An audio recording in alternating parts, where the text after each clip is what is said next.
কাছে আসছে, ইয়া রাসূলুল্লাহ, আমার সংসারের এই হালত, কিচ্ছু নাই, আমার সংসারে কিভাবে চলবো, কিছু সহযোগিতা।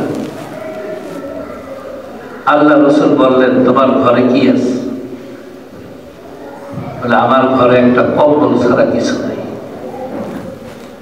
তাহলে কম্বলটা নিয়ে আসো।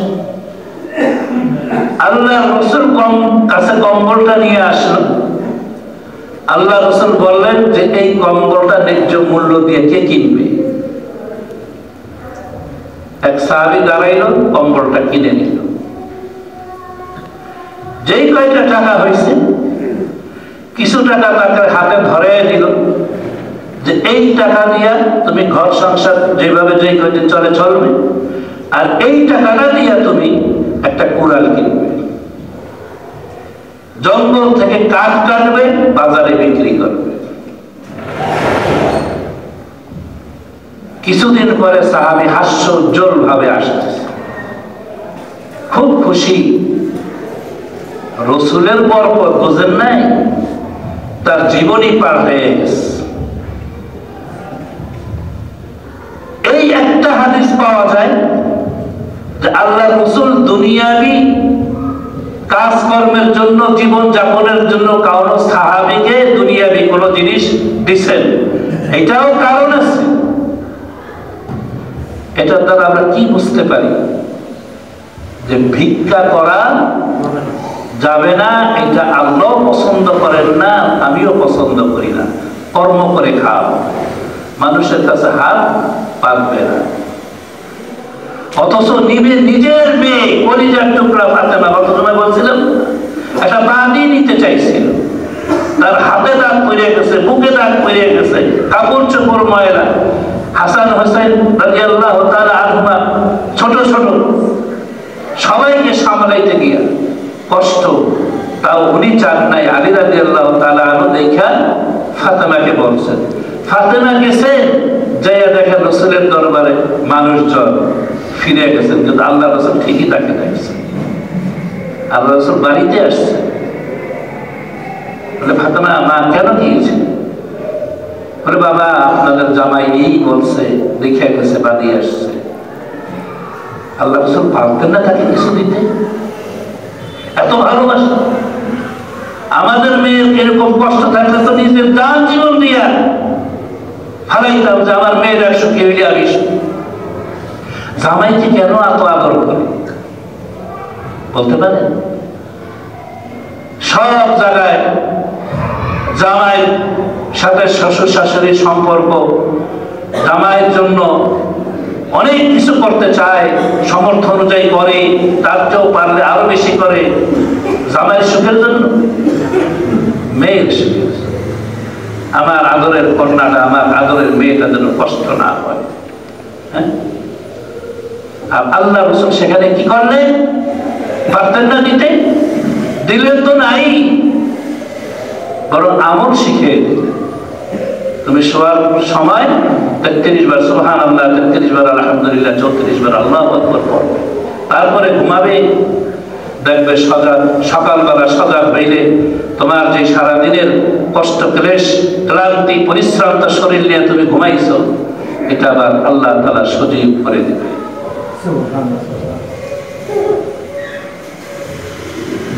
যেই রাসূল আমাদের জন্য মেরাজেও ভুলেন নাই, কিয়ামতের দিনেও ভুলবেন না। আর দোয়া করছেন কি? আল্লাহুম্মা আহইনি মিসকিনান ওয়া আমিতনি মিসকিনান ওয়াহশুরনি মিসকিনান ফি জামরাতিল মাসাকিন। আল্লাহ, আমি দুনিয়ার ভোগ বিলাসিতা চাই না, আমি দুনিয়াতে গরিবী হালতে থাকতে চাই, গরিবী হালতে ইন্তেকাল করতে চাই, যে ধন সম্পদ হইয়া যাবে বাড়ির মধ্যে।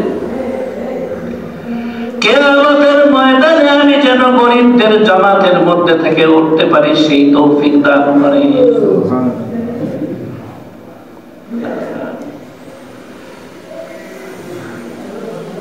একবার আল্লাহ রাসূল বলতেছেন, আল্লাহুম্মা উম্মতি উম্মতি উম্মতি, কাঁদতেছেন আর অঝরে উম্মতের জন্য কাঁদতেছেন।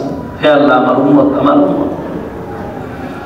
আল্লাহ তাআলা জিবরাইল আলাইহিস সালামকে জানা সত্ত্বেও দেখা সত্ত্বেও পাঠাইলেন, যাও আমার হাবিব এরকম করে কান্না করতেছে কেন? জিবরাইল আলাইহিস সালাম আসলেন, আয়েশা কারণ জিজ্ঞাসা করলেন। আল্লাহ রাসূলের কাছে কারণ জিজ্ঞাসা করার পরে উনি জবাব দিলেন, আমার উম্মতের কি হবে, আমার উম্মতের কি হবে। আল্লাহ তাআলা কোরআনের আয়াত নাযিল করেছেন, ওয়ালা সাউফা ইউতিকা রাব্বুকা ফাতারদা। হে নবী, আপনার রব আপনাকে অসন্তুষ্ট করবেন না, আপনি কষ্ট পাবেন, আপনাকে অসন্তুষ্ট করবেন না। আল্লাহ রাসূল জবাব দিয়েছেন, আমার একটা উম্মত জাহান্নামে থাকা পর্যন্ত আমি সন্তুষ্ট হতে পারবো না। এই লোকটাকে ভালোবাসবো না, কাকে ভালোবাসবো?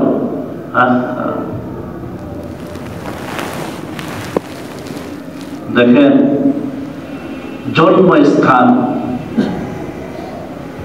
প্রত্যেক সাহিত্যে কি মানুষ জন্মস্থান ত্যাগ করে, বাপ দাদার ভিটা মাটি ত্যাগ করে,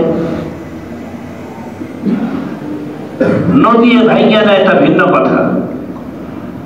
কিন্তু আপনাকে জোর জুলুম করে যদি আপনাকে আপনার জন্মস্থান ঘর বাড়ি থেকে বিতাড়িত করে কেউ ক্ষমতার বলে, দুঃখটা কোথায়, কষ্টটা কোথায়? আরে কারণটা কি? দেখেন, সমস্ত নবীর আয়েশা একটা কালেমার দাওয়াত দিয়েছেন, ইয়া আইয়ুহান নাস কুলু লা ইলাহা ইল্লাল্লাহ তুফলিহু। হে মানুষ সকল, তোমরা এই কালেমা পড়ো, লা ইলাহা ইল্লাল্লাহ, মেনে যাও, তোমরা কামিয়াব হয়ে যাবে। আমরা সব নবীর দাওয়াত দিচ্ছেন না, কথা বুঝে দেখি। আমরা লা ইলাহা ইল্লাল্লাহর জিকির করি, কেউ আমাদের বিরোধিতা করে না, বরং প্রশংসা করে, বেচারা ভালো জিকির করে লা ইলাহা ইল্লাল্লাহ। কিন্তু এই কালিমার জিকির তো আল্লাহ রাসূল করছে, সমস্ত নবীরা করছে, কিন্তু তাদেরকে তো কেউ সবাই ভালো বললো না, বলছে নাকি? কোন নবীরে সবাই ভালো বলছে? তার বিরুদ্ধে লাগিয়ে গেছে। তার মানে কি? নবীরাই কালেমা পড়ছে, কলেমার দাওয়াত দিছে, আমরাও এই কলেমা পড়তেছি, কলেমার জিকিরও করতেছি, আমাদের বিরুদ্ধে কেউ লাগতে আছে না। কিন্তু নবী সর্বোচ্চ মানবতার দিশারি, আদর্শ মানব, আল্লাহর পরে মাখলুকের সর্বশ্রেষ্ঠ আদর্শবান যে লোক, দামি যে লোক, সম্মানিত যে লোক, তিনি হলেন আমাদের নবী আকায়ে নামদার তাজের মদিনা আহমদ মুজতবা মুহাম্মদ মুস্তাফা সাল্লাল্লাহু আলাইহি ওয়াসাল্লাম। উনি যেই কালেমাই করছেন, এই কলেমারই জিকির করেছেন, এই কলেমারই দাওয়াত দিচ্ছেন, এই কলেমার জিকির আমরা করি, এই কলেমার দাওয়াত দেই আমরা। কিন্তু আমাদের কেউ গালিও দিল না। আর নবীকে গালি তো দূরের কথা, মায়ের তো দূরের কথা, দুনিয়া থেকে সরাইয়া দেওয়ার জন্য বহুত মিশন করছে। তাইলে কি বুঝা গেল? উসমে কালা হয়।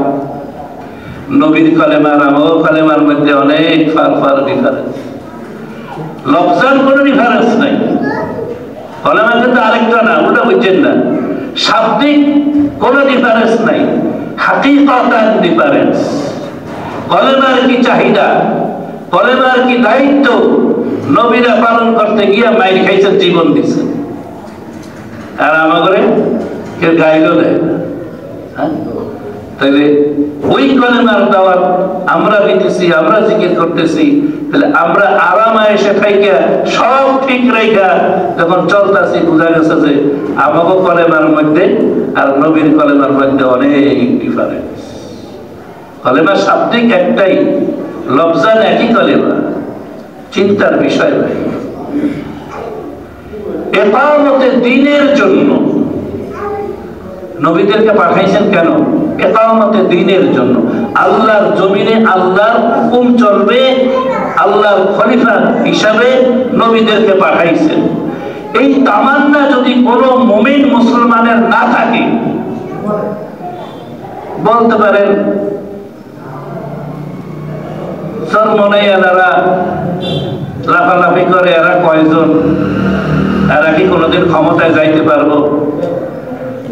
জামাত ইসলাম লাফালাফি করতে আছে, এরা কি কোনোদিন রাষ্ট্র চালাইতে পারবো?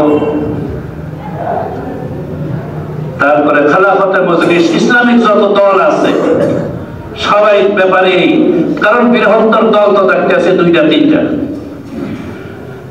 এখন এগোরে ভোট দিলেও লাভ নাই, বরঞ্চ ভোটটা বসা যায়। এক একজনের এক এক চিন্তা ভাবনা। কিন্তু আমি ইকামতে দ্বীনের জন্য যারা দ্বীনের কথা বলতেছে, যেটাকে হক মনে করি, আমি কই না ওটার মধ্যে, মুসলমান হিসাবে, ইমানদার হিসাবে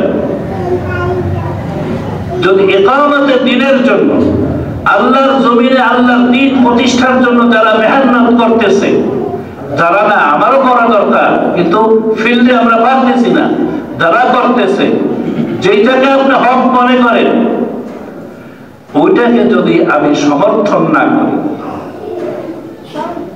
তাহলে আমার ঈমান সন্দিহান, মুনাফিক অবস্থায় ইন্তেকাল করতে হবে। কারণ وَإِذْ قَالَ رَبُّكَ لِلْمَلَائِكَةِ إِنِّي جَاعِلٌ فِي الْأَرْضِ خَلِيفَةً। এই জমিন আল্লাহর, আসমান আল্লাহর, সমস্ত কায়নাত আল্লাহ সৃষ্টি করেছেন। এই জমিনে আল্লাহর হুকুমত চলবে, এইটাই স্বাভাবিক। এই জন্য আল্লাহ তাআলা যুগে যুগে নবী রাসূলদেরকে পাঠাইছেন। এখন যদি আমি দ্বীনে ইকামতে দ্বীন অর্থাৎ দ্বীন প্রতিষ্ঠার জন্য যদি আমার চেষ্টা না থাকে, আমি পারি না ভিন্ন কথা, কিন্তু আমার যদি সমর্থনও না থাকে, চেষ্টাও না থাকে, তাহলে সর্বনাশ। কারণ জিহাদ যে একটা শব্দ আছে, জিহাদ, এই শব্দটার কারণে এখন পর্যন্ত মুসলমান টিকে আছে। কারণ হাদিসের মধ্যে আসছে আল জান্নাতু তাহতা সুয়ুফ, জান্নাত হলো তরবারির নিচে। এত মিষ্টি ইসলাম না, মিঠা ইসলাম বহু আমরা পালন করতে আছি।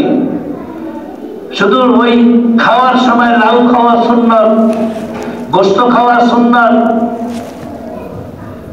খাওয়ার পরে মিষ্টি খাওয়া সুন্নত, পেটে পাথর বাঁধা যে সুন্নত, মাইর খাওয়া সুন্নত,